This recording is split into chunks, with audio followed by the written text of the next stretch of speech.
Now, in a company like this, where you're dealing with independent franchise owners and the corporate business as well, how do you manage relationships with all of these different types of people that you work with? We're in a relationship business. When you think about the service business, it's all about relationships. And if you can get everybody to buy in, then the relationship is going to be a great relationship. You know, we're like a marriage. If you don't communicate, then you will not have a successful marriage. And in this business, if you don't communicate to our customers, to our franchisees, to our employees, business will fail. Now, one of the things I've heard you talk about before is this idea of being an operations guy and knowing the business. How do you do that day in and day out? How do you show that you're doing that without micromanaging everyone? Well, first off, I go into our stores as a customer.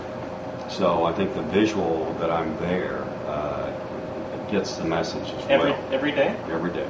Every day that I possibly can, I go into our stores. Because sometimes I'm out of the country, so I can't go to our stores. But, no, I believe in going to our stores every day. It's our business. You're wearing this when you go in? I'd probably get more attention.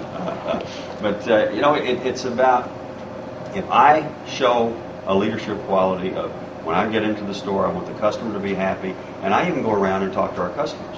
You know, how's everything? How is the food? Thanks for coming in. If they see me doing that, then they'll pick up on that as well, without me having to say, this is what you have to do. I'll lead by example. So you don't have to go into the back and make sure that the kitchen is operating the way it should be? You're not sort of spot checking the service levels? Sometimes, but most of the time I'm more concerned about what does it look like from the customer's perspective. And if the customer's happy, then the back of the house, sometimes not everything works exactly the way you want it by the book, but if the end result is that the customer gets hot food hot and cold food cold, that's all that matters. Could you wrap up with us a little bit on, the philosophy of what it takes to succeed in business these days and how you view those challenges?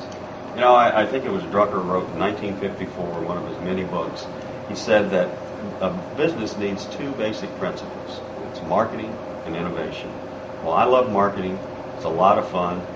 It's never boring, and innovating is great. And that's why I'm working for an entrepreneur. Very innovative. I love the whole aspect of marketing and innovation.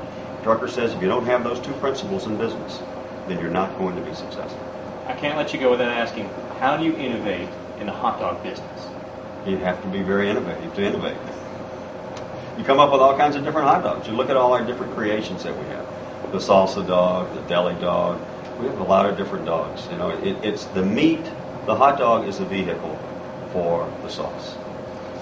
But there's still a focus there that seems important. Well, the focus is on service and on our hot dogs. All right, Dennis, thanks so much for sharing your wisdom with us. Thank you, Glenn.